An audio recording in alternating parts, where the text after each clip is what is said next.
The morning sun peeked through the blinds of the penthouse apartment as Michael Chen checked his watch for the third time. His wife Anna was still bustling around their bedroom, making sure they hadn't forgotten anything for their 9-month-old daughter Sophia. "We need to leave in 15 minutes, Michael called out, trying to keep the stress from his voice. This international flight was important. He had meetings in London that could expand his tech company into European markets. I know, Anna replied, zipping up the last of Sophia's bags. "But traveling with a baby isn't as simple as throwing your laptop in a bag." Michael nodded, feeling a pang of guilt. He hadn't been as involved in the packing process as he should have been. The past week had been a blur of late-night calls and emergency meetings after a minor security breach had spooked some investors. Anna had shouldered most of the preparation for this trip alone. "Sorry," he said, walking over to help her with the bags. "You're right. Let me take those." Their driver waited downstairs, loading their luggage into the sleek black SUV as Michael secured Sophia's car seat. The baby gurgled happily, playing with a small stuffed elephant, her favorite toy. Anna climbed in next to her daughter while Michael sat up front already checking emails on his phone. "Mr. Chen," the driver said, glancing at him in the rear view mirror. "The traffic report says there's construction near the airport. We should probably take the tunnel route instead." "Whatever gets us there fastest," Michael replied, barely looking up. His mind was already in London, rehearsing his presentation, anticipating questions from potential partners. This deal could push his company valuation over the billion-dollar mark. After years of building his business from a small startup in Dallas, his garage to a company employing over 300 people, this felt like the culmination of his life's work. The airport was bustling with the usual chaos of a Friday morning. Michael guided his family through check-in, his status granting them priority service and access to a private lounge. As Anna fed Sophia one last time before the flight, Michael paced by the window, watching planes take off and land. "She's been so good today," Anna commented. "I hope it stays that way on the flight." Michael nodded absently. "She'll be fine. She was perfect on our trip to Vancouver last month." He didn't mention that the Vancouver flight had only been 2 hours. This trip to London would be nearly 8. When boarding was announced, they made their way to the gate. First-class passengers were called first, and Michael guided his family down the jet bridge. The flight attendants greeted them warmly, one of them cooing at Sophia, who responded with a bright smile. "What a beautiful baby," the attendant said. "How old is she?" 9 months, Anna answered proudly. "This is her first international flight." "Well, she looks like a natural traveler," the attendant replied, helping them settle into their spacious first-class seats. Michael arranged their carry-on items in the overhead compartment while Anna got Sophia situated. The first-class cabin filled gradually with business people in expensive suits and a few wealthy-looking couples. Michael recognized the CEO of a competing tech firm and nodded politely when they made eye contact. "Drink before takeoff?" a flight attendant asked. "Sparkling water for me," Anna said. "I'll take a scotch, neat," Michael added, finally allowing himself to relax a little. As the plane prepared for departure, Sophia became interested in the safety demonstration, her eyes following the flight attendant's movements. Michael smiled at his daughter's curiosity. For all the stress of balancing work and family, moments like these reminded him why it was all worthwhile. Sophia had her mother's eyes, bright and observant, and Michael's determined chin. She was the perfect blend of them both. The engines roared to life, and the plane began its taxi toward the runway. Sophia seemed fascinated by the movement and the humming vibration beneath them. As they accelerated for takeoff, Michael reached over and gave Anna's hand a gentle squeeze. She smiled back at him, and for a moment everything felt perfect. That feeling lasted precisely 23 minutes into the flight. It started with a whimper. Anna had just gotten Sophia settled with a bottle when the baby suddenly turned her head away, refusing to drink more. The whimper quickly transformed into a cry, soft at first, then growing steadily louder. "She's probably feeling the pressure in her ears," Anna whispered, bouncing Sophia gently on her lap. "It'll pass once we reach cruising altitude." But it didn't pass. By the 30-minute mark, Sophia's cries had escalated to full-blown wails that cut through the cabin like sirens. Anna tried everything. The bottle again, a pacifier, walking her up and down the first-class aisle. Nothing worked. Michael watched helplessly as his wife's face grew more strained with each passing minute. He took a turn holding Sophia, patting her back, whispering soothing words, but the crying only intensified. Sweat began to bead on his forehead as he became acutely aware of the glances from other passengers, some sympathetic, others clearly annoyed. "Maybe she's too hot," he suggested, loosening the baby's tiny cardigan. "I already tried that," Anna replied, her voice tight with stress. "And I checked her diaper, and I tried her teething toy, and I tried the music on my phone. Nothing is working." An older businessman across the aisle lowered his newspaper and frowned in their direction. A woman 2 rows ahead turned around, her expression a mix of pity and irritation. Michael felt a familiar pressure building in his chest, the same feeling he got when negotiations weren't going his way or when a product launch was failing. But this was different. This was his daughter, and he had no idea how to fix the problem. 1 hour into the flight, a flight attendant approached them with a forced smile. "Is there anything I can help with?" she asked, her voice barely audible over Sophia's cries. "We've tried everything," Anna said, close to tears herself now. "I don't know what's wrong with her." "Sometimes the cabin pressure affects babies differently," the attendant offered. "Would you like me to bring some warm towels? Sometimes that can help." Michael nodded gratefully, though he doubted warm towels would make any difference. As the flight attendant walked away, he noticed another passenger requesting headphones from a different crew member. The embarrassment was becoming unbearable. "I'm so sorry," Anna whispered to him. "This is a nightmare." "It's not your fault," he assured her, though his jaw was tense. "She's just having a bad day. It happens." But as the crying continued into the second hour of the flight, Michael's composure began to crack. His important meetings in London loomed in his mind. How was he supposed to be sharp and focused if he couldn't get any rest on this flight? He had planned to review his presentations, maybe even get a few hours of sleep.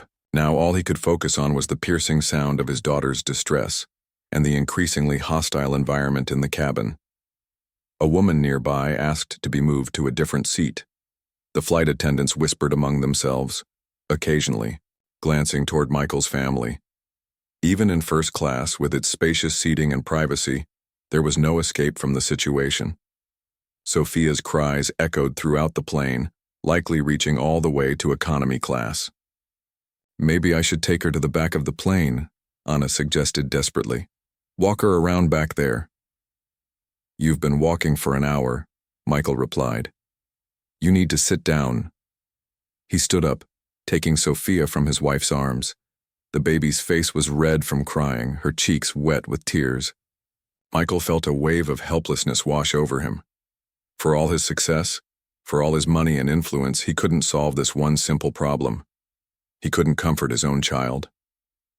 As he began pacing the aisle with Sophia wailing against his shoulder, Michael caught sight of a flight attendant speaking with someone in economy class. The attendant nodded, then made her way toward Michael with a curious expression. "Sir," she said hesitantly, "there's a young passenger who might be able to help."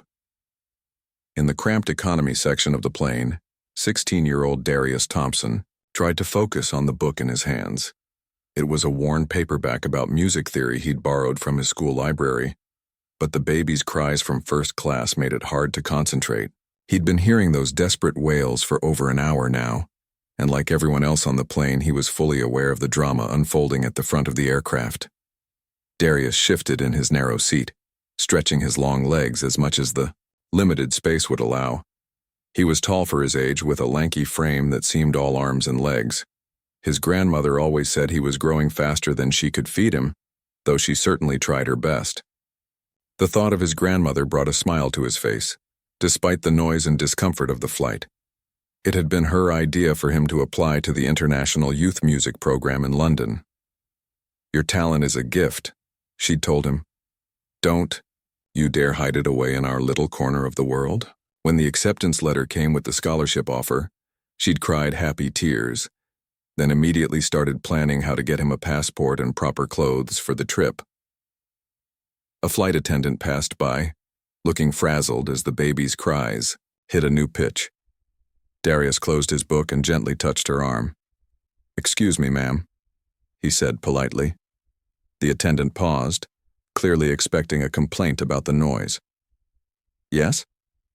What can I do for you?" "That baby up front," Darius said. "Sounds like they've been trying everything and nothing's working, right?" Flight attendant sighed. "The parents are at their wits' end. We've tried everything we can think of." Darius hesitated, suddenly feeling self-conscious. Who was he, a kid from a struggling neighborhood, to offer advice to rich folks in first class? But the crying continued, and he thought of his cousins, the neighbors' children, all the babies he'd helped care for over the years while their parents worked extra shifts. "I might be able to help," he said finally. "I've got experience with fussy babies. My grandma runs an informal daycare and I've been helping her since I was little." The flight attendant looked at him with surprise, taking in his simple jeans and the faded school sweatshirt he wore. Darius knew what she saw, a black teenager from economy class, and he could almost see her weighing whether to take his offer. "Seriously, how old are you?" she asked. 16, ma'am. Going to London for a music program." He pointed to the book in his lap. "But I've probably logged more babysitting hours than most people twice my age." Another wail echoed through the cabin, followed by the sound of muttered complaints from nearby passengers. The flight attendant glanced toward first class, then back at Darius. "Wait here," she said finally. "Let me talk to my supervisor and the parents." As she walked away, the older woman sitting next to Darius turned to him.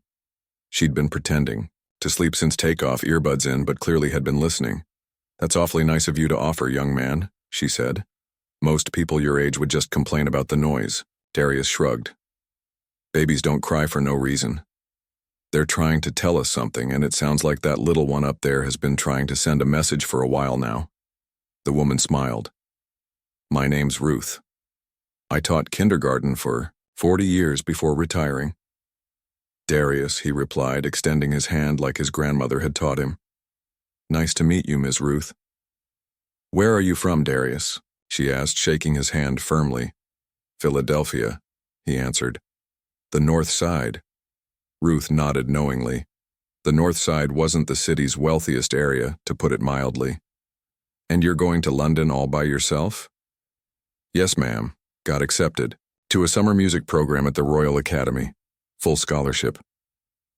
He couldn't keep the pride from his voice. Out of thousands of applicants worldwide, he'd been one of just 20 students selected. "A musician, what do you play?" "Piano is my main instrument, but I sing too, and I'm learning guitar." Darius gestured toward the front of the plane. "Music helps with babies sometimes. They respond to it, even when nothing else works." Their conversation was interrupted when the flight attendant returned, looking slightly skeptical but determined. "The parents are willing to try anything at this point," she said. "If you're serious about helping, come with me." Darius took a deep breath, suddenly nervous. He carefully marked his place in the book and tucked it into the seat pocket. "Good luck," Ruth whispered as he stood. The walk to first class felt longer than it should have. Darius was acutely aware of the eyes following him as he moved through the plane. Some passengers looked hopeful, others confused or skeptical. He kept his head high the way his grandmother had taught him. "Your worth isn't determined by what others think of you," she always said. Those words echoed in his mind as he approached the luxurious first-class cabin. The contrast between economy and first class was stark. Instead of cramped rows, there were spacious individual pods with wide seats that reclined into beds. The carpet was thicker, the lighting softer. Darius had never seen anything like it outside of movies. The baby's cries led him straight to a young couple who looked completely exhausted. The father was a well-dressed Asian man with dark circles under his eyes, pacing back and forth with the screaming infant. The mother sat nearby, her elegant clothes slightly rumpled, watching with a mixture of concern and defeat on her face. The flight attendant gestured toward Darius. "This is the young man I mentioned. He's offered to help with your daughter." The father stopped pacing and looked at Darius with surprise and a hint of suspicion. Darius understood the look. A stranger offering to hold your child, especially one who looked like him, often raised eyebrows. But the baby's cries seemed to override any hesitation. "What exactly do you think you can do?" the father asked, raising his voice to be heard over his daughter's wails. Darius met the man's gaze directly. "I don't know for sure if I can help, sir, but I've had a lot of experience with babies. My grandmother runs a neighborhood daycare and I've been helping her since I was 7. Sometimes a fresh approach works when parents are too tired to think straight." The mother stood up and approached them. "I'm Anna," she said simply, extending her hand. "And this is my husband, Michael. Our daughter Sophia has been crying for almost 2 hours straight." Darius shook her hand. "I'm Darius, and I can hear that Sophia's pretty upset about something." "We've tried everything," Anna said, frustration evident in her voice. "Feeding, changing, rocking, walking. Nothing works." Michael was still holding the crying baby, looking both protective and desperate. "What makes you think you can do any better?" he asked, not unkindly, just the question of a parent at his breaking point. Instead of answering directly, Darius asked, "How old is she?" 9 months, Anna replied. "Teething?" "Yes, her bottom teeth have just started coming in." Darius nodded. "May I?" he asked, holding his arms out toward the baby. After a moment's hesitation, Michael carefully transferred the wailing Sophia to Darius's arms. The baby continued crying, her face red and tear-streaked. Darius adjusted her position, cradling her against his shoulder in a specific way, supporting her bottom with one arm while his other hand gently pressed against her back. "Hey there, little one," he murmured, his voice dropping to a lower, soothing tone. "That's quite a set of lungs you've got." The first-class passengers watched with undisguised interest as this teenager from economy held the millionaire's baby. Darius paid them no mind. His focus was entirely on Sophia.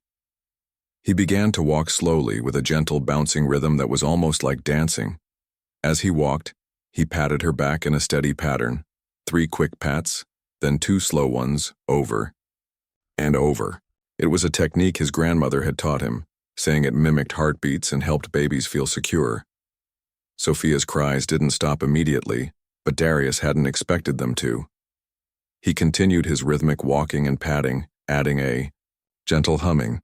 Not quite a song yet, just a calming vibration she could feel against her body. "Has she been on a plane before?" he asked quietly. "Once," Anna answered, watching closely. "A short flight. She was fine then." "Babies this age can get overwhelmed by pressure changes and strange noises," Darius explained. "Plus, they pick up on their parents' stress. It becomes a cycle. Baby cries, parents get stressed, baby senses the stress and cries more." Michael looked slightly offended at the implication that their stress had made things worse, but he didn't interrupt. Sophia's cries were still loud, but there was something different about them now. Slight pauses as if she was listening to Darius's voice between wails. "What's her favorite song?" Darius asked. Anna and Michael exchanged glances. "We play classical music for her sometimes," Michael offered. "Mozart, I think?" Darius nodded, not surprised. He continued his rhythmic walking, and then did something unexpected. He started to sing, very softly at first, a simple melody with nonsense syllables. His voice was clear and soothing, with a richness that belied his age. As he sang, he watched Sophia's reaction carefully. The baby hiccuped mid-cry, her eyes widening slightly at this new sound. Encouraged, Darius continued singing, improvising a gentle lullaby. He gradually incorporated her name into the song, "Sweet Sophia, Flying So High." The first-class cabin had fallen silent, all eyes on this unexpected scene. Even the flight attendants had paused their duties to watch. Sophia's cries began to soften, punctuated by curious hiccups and gulps. Her tiny hand reached up and grabbed onto Darius's sweatshirt, clutching the fabric tightly. "That's right," he murmured between verses. "You're okay. Everything's okay." And then, As if by magic, Sophia's cries faded to whimpers, and the whimpers to occasional sniffles. Her grip on Darius's sweatshirt remained tight, but her body began to relax against him. Her eyelids grew heavy as he continued his gentle singing and rhythmic movement. Anna's hand flew to her mouth in disbelief. Michael stepped closer, watching his daughter's face transition from distress to calm curiosity. The silence in the cabin was profound after hours of crying, almost as startling as the noise had been. "How did you—" Anna whispered, unable to finish her sentence. Darius smiled softly, still moving in that same gentle rhythm. "Sometimes babies just need a different energy," he explained quietly. "And sometimes they just need a song they haven't heard before." A collective sigh of relief swept through the first-class cabin as Sophia's cries finally subsided. Passengers, who had been shooting irritated glances, now watched with undisguised curiosity as Darius continued to sway gently, the millionaire's baby growing heavier in his arms as she drifted towards sleep. "Would you like to sit down?" Anna asked, gesturing to her plush first-class seat. Darius nodded gratefully. He'd been standing for nearly 15 minutes, and though Sophia wasn't heavy, his arms were beginning to tire. With practiced care, he lowered himself into the seat without disturbing the now peaceful baby. "I can take her back now," Michael offered, hovering nearby, his expression a mixture of relief and something that looked almost like embarrassment. "Maybe give it a few more minutes," Darius suggested quietly. "She's just settling. If we move her too soon, she might start crying again." Michael hesitated, then nodded, sinking into the seat across the aisle. He ran a hand through his disheveled hair and let out a long breath. "2 hours of nonstop crying and you managed to calm her in what, 10 minutes? Darius smiled. "Sometimes babies just need a different person. It's not that you were doing anything wrong. It's just fresh energy, you know?" A flight attendant approached with a bottle of water, offering it to Darius. "Thank you," she whispered. "You've saved everyone's sanity on this flight." Darius accepted the water with a nod of thanks but didn't drink immediately, not wanting to disturb his careful hold on Sophia. The baby's fingers were still clutched tightly around the fabric of his sweatshirt, as if afraid he might disappear. "So," Anna said, leaning forward in her seat, "the flight attendant mentioned you're traveling alone? To London?" "Yes, ma'am," Darius replied. "I got accepted to a summer program at the Royal Academy of Music. It's a 6-week intensive for young musicians from around the world." Michael's eyebrows rose with interest. "That's impressive. Those programs are highly competitive." Darius nodded. "They only took 20 students internationally. I still can't believe I made it in." "What's your instrument?" Anna asked. "Piano is my main focus, but I also sing and play some guitar." Darius shifted slightly as Sophia stirred, immediately resuming his gentle rocking motion until she settled again. "Music's been my thing since I was little. My grandma says I was humming before I could talk." "Your grandmother raised you?" Anna asked, picking up on his repeated mentions. "Since I was 4, Darius confirmed.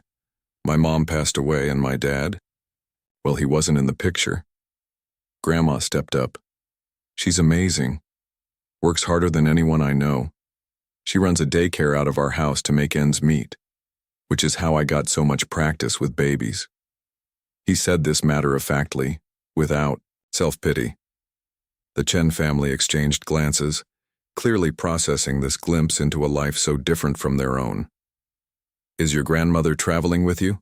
Michael asked, looking around as if expecting to spot an elderly woman in economy class.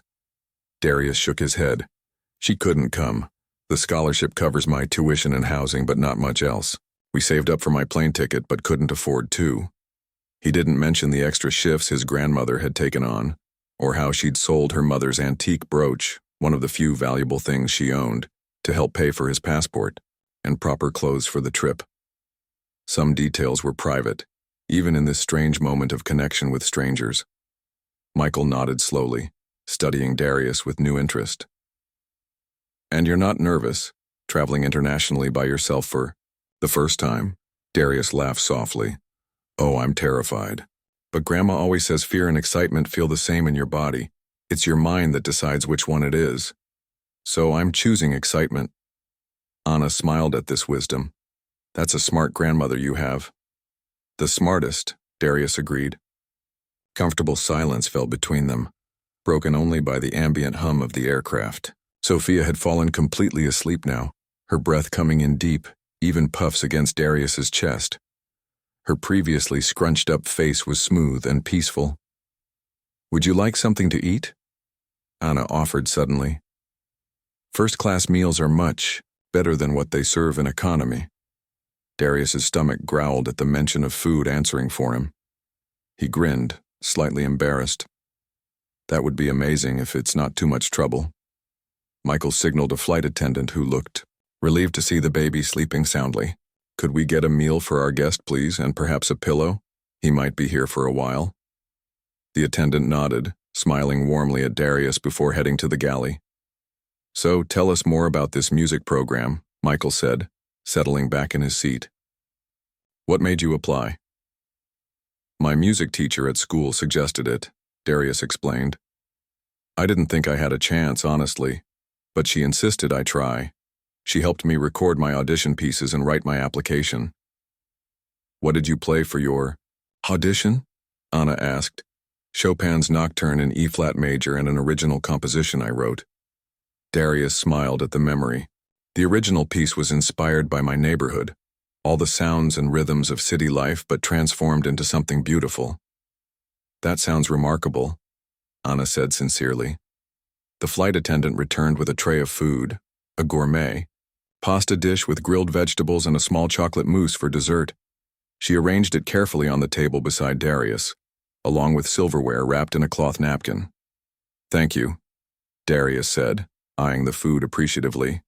It looked far better than the plastic-wrapped sandwich he'd packed for himself.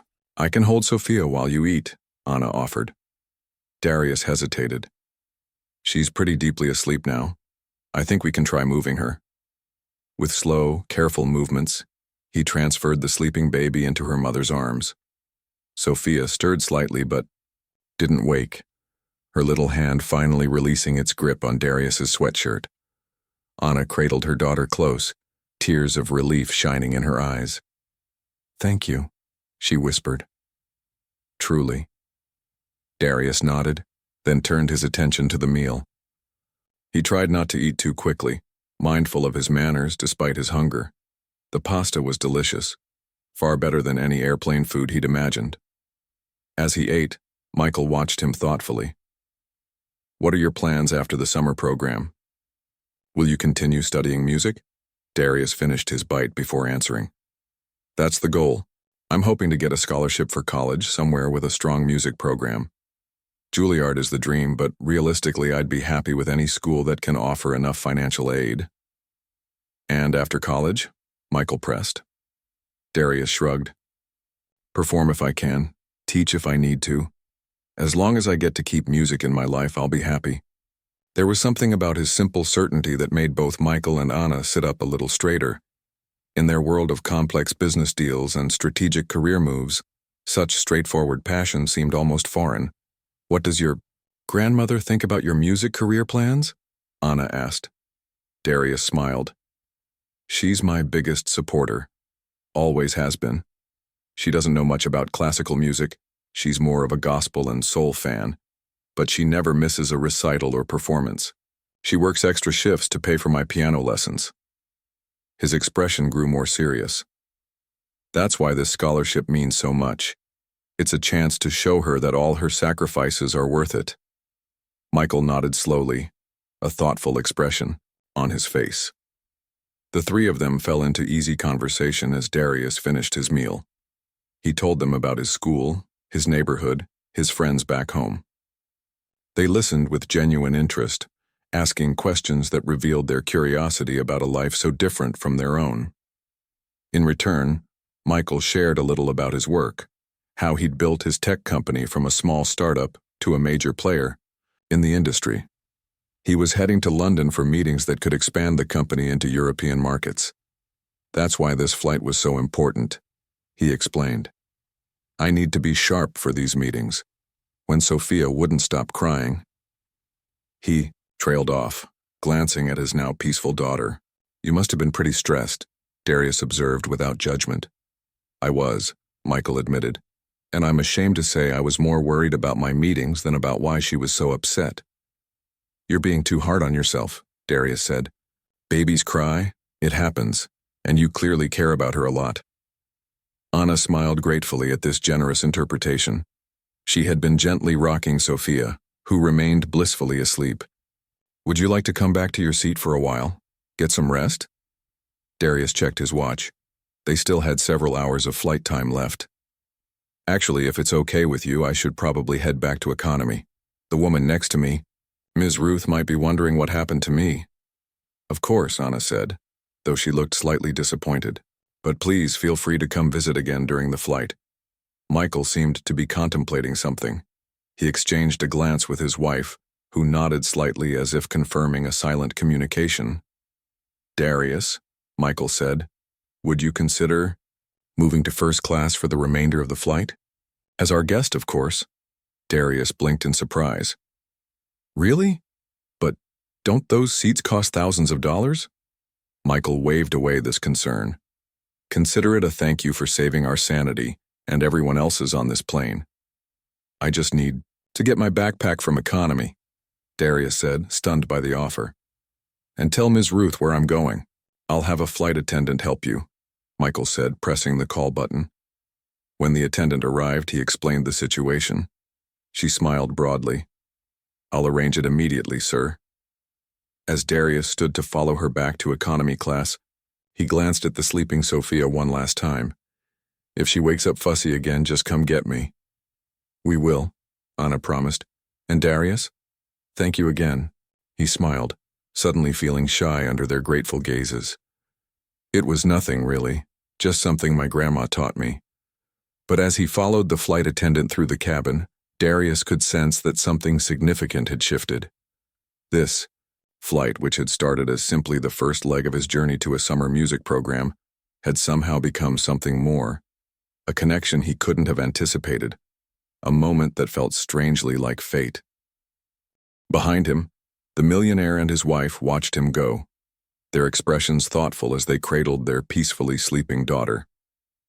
When Darius returned to economy class to collect his things, Ms. Ruth looked up from her book with raised eyebrows. "Well, did you work your magic?" she asked. Darius couldn't help but grin. "The baby's sleeping now." "I figured as much. The blessed silence has been wonderful." She patted his arm. "You did good, kid."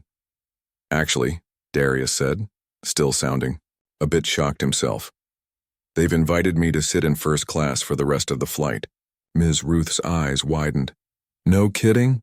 Well, don't let me keep you from the land of champagne and hot towels." She winked. "Just don't forget us common folk back here." Darius laughed as he gathered his backpack from under the seat. "Thanks for looking after my stuff." "Anytime." "And Darius?" He paused, looking back at her. "Sometimes the universe puts us exactly where we need to be. Enjoy whatever comes next." With those words echoing in his mind, Darius made his way back to first class, guided by a smiling flight attendant. Several passengers nodded at him as he passed. Word had clearly spread about the teenager who'd quieted the crying baby. In first class, he found Anna still holding the sleeping Sophia. Michael was working on his laptop but closed it when he saw Darius approach. "Everything okay?" Michael asked. "Yes, sir. Just said goodbye to Ms. Ruth and got my things." Darius held up his worn backpack, suddenly aware of how out of place it looked amid the luxury of first class. "Perfect timing," Michael said, gesturing to an empty seat beside his wife. "The flight attendants just told me they're serving dinner soon. The menu looks decent for airline food." Darius settled into the spacious seat, trying not to look too amazed by the legroom and the personal screen that was bigger than his grandmother's tablet. "This is really nice of you both," he said. "You didn't have to do this." Anna smiled. "After what you did, I think you've earned a few hours of comfort. Besides," she added, lowering her voice, "I'm keeping you close in case she wakes up again." They all laughed softly, careful not to disturb the sleeping baby. A different flight attendant approached with hot towels on a silver tray. "For refreshing your hands," she explained when she noticed Darius's confused look. "Thank you," he said, copying Michael and Anna as they unrolled the towels and wiped their hands. "So," Michael said once the attendant had moved on, "tell us more about this summer program. What exactly will you be doing in London for 6 weeks?" Darius's face lit up at the question. "It's pretty intense. We'll have individual instrument lessons, music theory classes, composition workshops, and ensemble practice. There are also master classes with famous musicians and composers." He leaned forward slightly, his enthusiasm evident. "And at the end of the program, we get to perform at the Royal Albert Hall. That's one of the most prestigious concert venues in the world," Michael noted, clearly impressed. Darius nodded. "I've only seen pictures, but it looks amazing. I can't believe I'll actually get to play there." "Do your classmates back home know about this opportunity?" Anna asked. "Some do. My music teacher made a big deal about it at school. But most of my friends don't really get classical music. They're into hip-hop, R&B, stuff like that." "And you're not?" Michael asked. "Oh, I love that too," Darius said quickly. "I listen to everything, but classical piano." He paused, searching for the right words. "It feels like home to me, like I was meant to play it." There was something about his sincerity that made both adults smile. "When did you first start playing?" Anna asked. "When I was 7. My elementary school had this old upright piano in the music room. I would sneak in during recess to play with it." Darius smiled at the memory. "The music teacher caught me one day. I thought I was in trouble, but instead she started giving me free lessons after school. That was kind of her," Anna remarked. "It changed my life," Darius said simply. "Mrs. Wilson, that was her name. She even found a neighbor who was getting rid of an old piano and arranged to have it delivered to our apartment.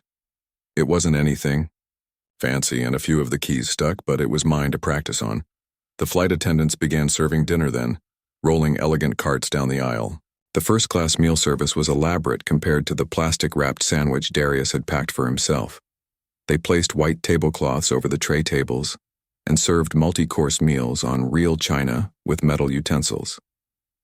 Darius tried not to look too impressed, but his eyes widened when the attendant set a plate of seared salmon with roasted vegetables and some kind of fancy grain in front of him. "This looks amazing," he said. "One of the perks of first class," Michael replied with a small smile. "Though I've had so many business flights, I barely noticed the food anymore." As they ate, Sophia continued to sleep peacefully in a bassinet the flight attendants had set up beside Anna's seat. The conversation flowed easily, with Michael asking thoughtful questions about Darius's music and his plans for the future.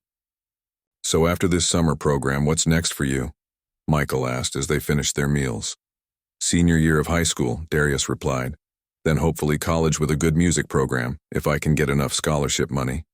"Have you applied to any schools yet?" Anna asked. "Not officially. Applications open this fall, but I've been researching options." Darius hesitated, then added, "The hard part is finding schools that offer full rides. My grandma says she'll help, however. She can, but realistically." He trailed off, not wanting to dwell on financial constraints. It wasn't these strangers' problem after all. Michael nodded thoughtfully. "The right scholarship can make all the difference. My own parents couldn't afford to send me to college.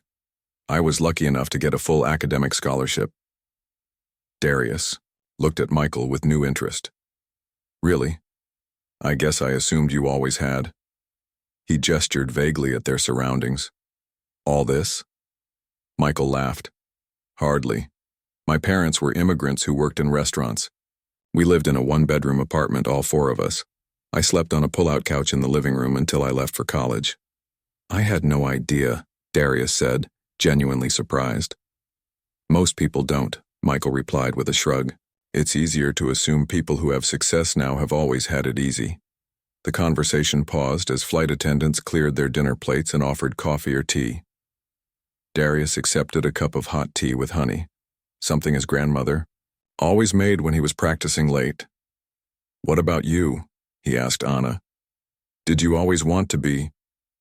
He realized he didn't actually know what she did.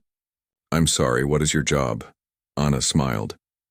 I was a software engineer. That's how Michael and I met. I worked at his company. But I'm taking time off right now to be with Sophia. She glanced fondly at her sleeping daughter. And to answer your question, no, I didn't always want to be an engineer. I actually started college as a literature major. What made you switch? Darius asked. I took a computer science class as an elective and fell in love with it. It was like discovering a new language that made perfect sense to me. Her eyes lit up as she spoke. There's a creativity to coding that most people don't appreciate. It's not so different from composing music in some ways. You're creating something from nothing, following certain rules but also breaking them when needed. Darius nodded eagerly. That's exactly how it feels when I'm composing. Like there are these structures and patterns but also infinite ways to express something within them. The three of them continued talking as the plane cruised through the night. Darius told them about his neighborhood, about the community center where he volunteered teaching piano to younger kids, about his dreams of one day performing his own compositions with an orchestra. In turn, Michael and Anna shared stories about building their company, about the early days when they worked out of a tiny apartment with 2 other programmers, about the failures and setbacks before their eventual success. There was something comfortable about the conversation, a natural flow that made the hours pass quickly. Darius found himself laughing at Michael's stories of disastrous pitches to investors, while Michael and Anna listened with genuine interest when Darius described the piece he was currently composing. Somewhere over the Atlantic, Sophia woke up. Anna noticed her stirring and quickly picked her up before she could start crying.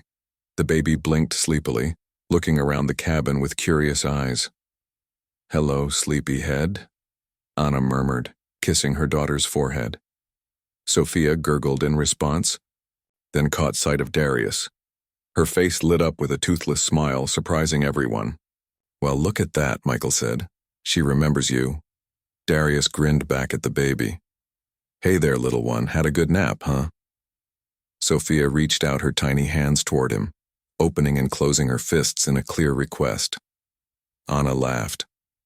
I think someone wants to say hello properly, she said, carefully passing Sophia to Darius. The baby settled comfortably in his arms, grabbing at his sweatshirt strings with fascination. She was completely different from the red-faced, screaming infant of hours before, now alert, content, and apparently delighted with her new friend. You have a real gift, Michael observed quietly. Not just with music, but with people. Sophia doesn't usually take to strangers so quickly. Darius shrugged, slightly embarrassed by the praise. My grandma says babies and old people can sense who's good and who's not. No pretending with them. Your grandma, her sounds like a wise woman, Anna said. The wisest, Darius agreed, gently bouncing Sophia on his knee. The baby giggled, a bright, bubbly sound that made several nearby passengers smile. As they continued chatting, with Sophia happily playing, in Darius's lap, none of them noticed how the other first-class passengers were watching them. There was something compelling about the scene. The unlikely friendship forming between the millionaire family and the teenager from economy class, bridged by a baby's laughter and a shared appreciation for each other's worlds. The plane continued, its journey through the night sky, carrying them all toward London and whatever awaited them there. But in that moment, suspended between continents and between their very different lives, something rare and valuable was taking shape, a connection that transcended age, background, and circumstance. And it had all started with a baby's cry and a young man brave enough to offer help. As the plane began its descent into London, the sky outside the windows turned from inky black to soft gray, then to a gentle pink as dawn approached. Darius gazed out at the city coming into view below them, his first glimpse of a place he'd only read about and seen in movies. First time seeing London? Michael asked, noticing his wonder. First time seeing anywhere outside of Philadelphia. Darius admitted, It's beautiful. Sophia had finally fallen back asleep after an hour of playing happily with Darius. She was now cradled in Anna's arms, her tiny face peaceful. It was hard to believe this was the same baby who had screamed nonstop just hours earlier.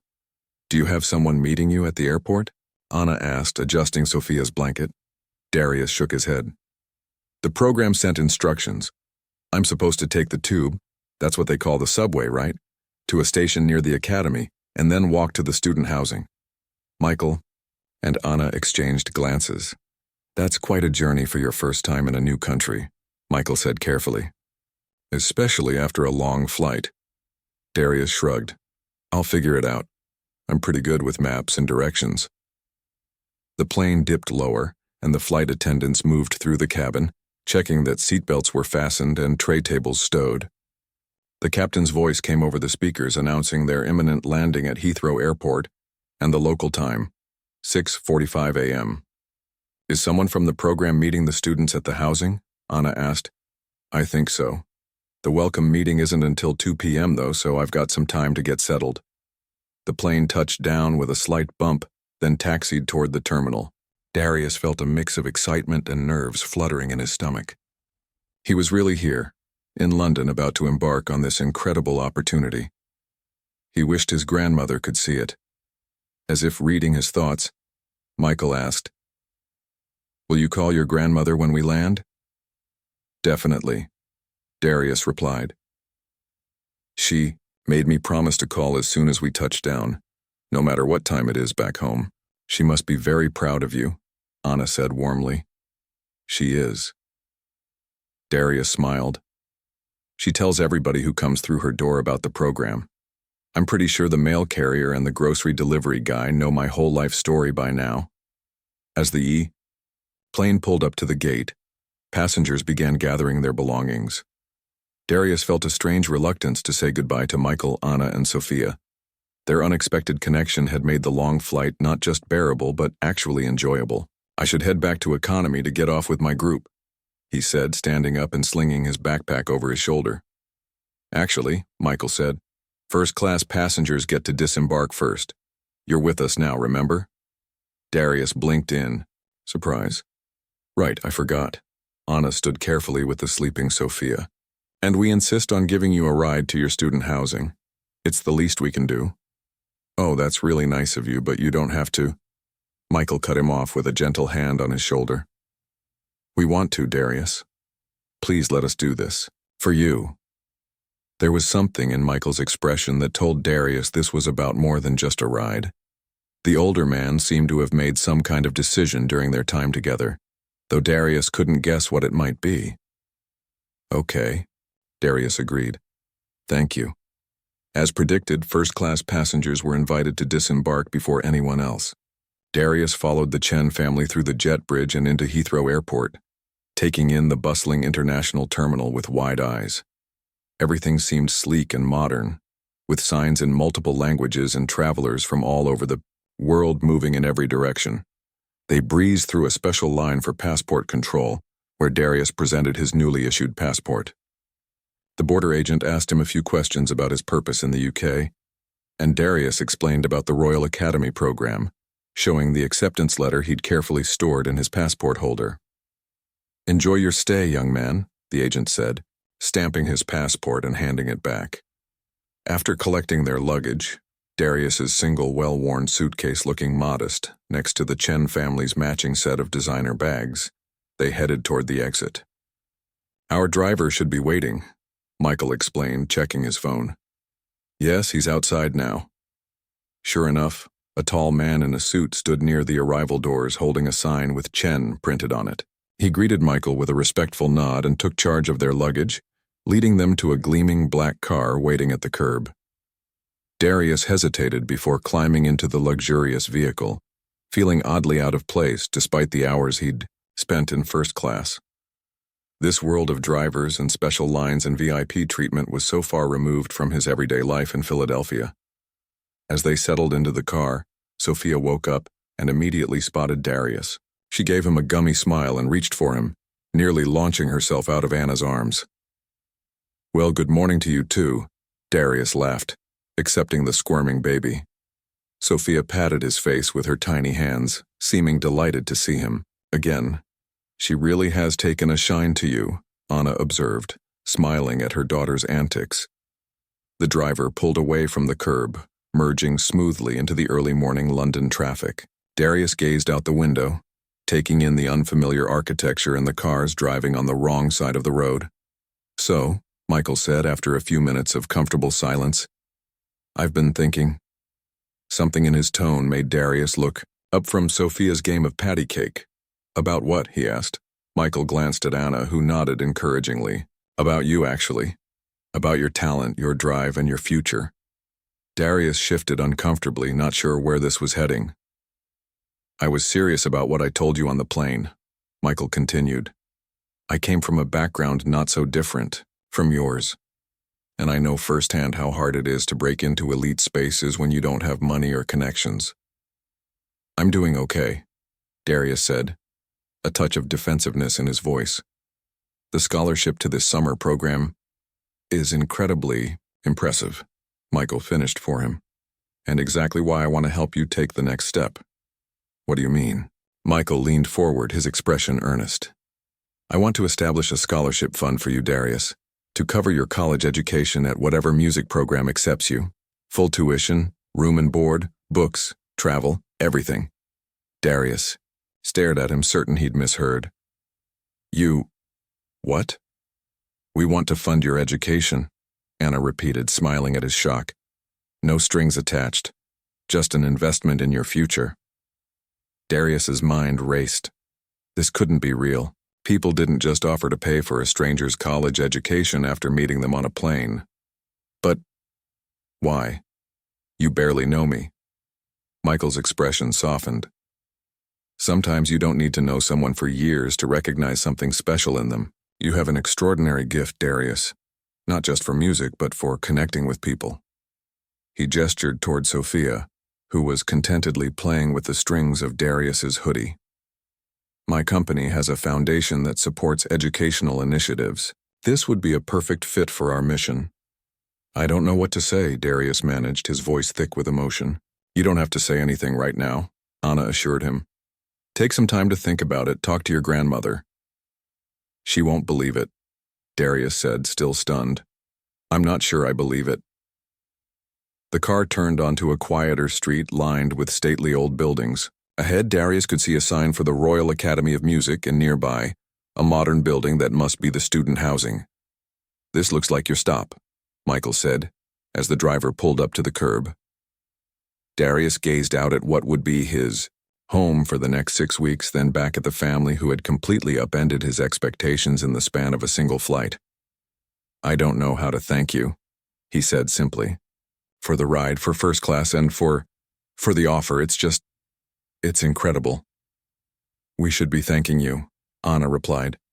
"You saved our flight, and probably Michael's business meetings too." She smiled. "Not to mention giving us all a few hours of peace." The driver had already unloaded Darius's suitcase from the trunk and stood waiting beside it. It was time to say goodbye. "Here," Michael said, pulling a business card from his wallet. "My personal contact information is on the back. Call or email anytime about the scholarship, about your program, or just to let us know how you're doing." Darius took the card, tucking it carefully into his phone case. He looked down at Sophia, who was still in his arms, and felt a surprising pang at the thought of saying goodbye to her. "Goodbye, little one," he said softly, planting a gentle kiss on her forehead before handing her back to Anna. "Be good to your parents, okay? No more airport meltdowns." Sophia grabbed his finger when he tried to pull away, holding on with surprising strength for someone so tiny. "I think she's going to miss you," Anna said, her eyes suspiciously bright. "Maybe we'll see each other again someday," Darius said, gently freeing his finger from Sophia's grasp. "Count on it," Michael replied. "In fact," he exchanged another meaningful glance with Anna, "we'd love to come to your performance at the Royal Albert Hall if that's okay with you. And bring Sophia, of course." Darius broke into a wide smile. "Really? You'd want to come?" "We wouldn't miss it," Anna assured him. "Just let us know the date and time." With a final round of goodbyes and promises to stay in touch, Darius stepped out of the car and onto the London sidewalk. He waved as the ETO sleek black vehicle pulled away, watching until it disappeared around a corner. Standing there with his single suitcase, the weight of everything that had just happened finally hit him. A chance encounter on a plane had potentially changed the entire course of his future. All because a baby wouldn't stop crying, and he'd been brave enough to offer help. Darius pulled out his phone to call his grandmother, his heart full to bursting. He couldn't wait to tell her everything, about the flight, about London, about the Chen family, and about the incredible opportunity they were offering him. She had always told him that kindness never went to waste, that helping others without expecting anything in return was its own reward. As it turned out, sometimes the universe had other ideas. Sometimes an act of simple kindness could open doors you never even knew existed. Darius took a deep breath of London air and smiled. This was just the beginning. 3 years later, Darius stood backstage at Carnegie Hall, adjusting his bow tie as he prepared for his debut performance. His grandmother sat in the front row wearing a new dress for the occasion, and beside her were Michael, Anna, and a now toddling Sophia, who had flown in especially for the concert. The journey from that crying baby on a plane to this prestigious stage had been extraordinary. Thanks to the Chen family's scholarship, Darius was now studying at Juilliard, his talent flourishing under the guidance of world-class instructors. But more than that, he had gained a second family, one that had come into his life in the most unexpected way possible. As he stepped onto the stage to thunderous applause, Darius caught sight of little Sophia bouncing excitedly in her seat. He smiled, remembering how it all began, with a baby's cry and a simple offer to help. Sometimes the most life-changing connections happen at 30,000 feet.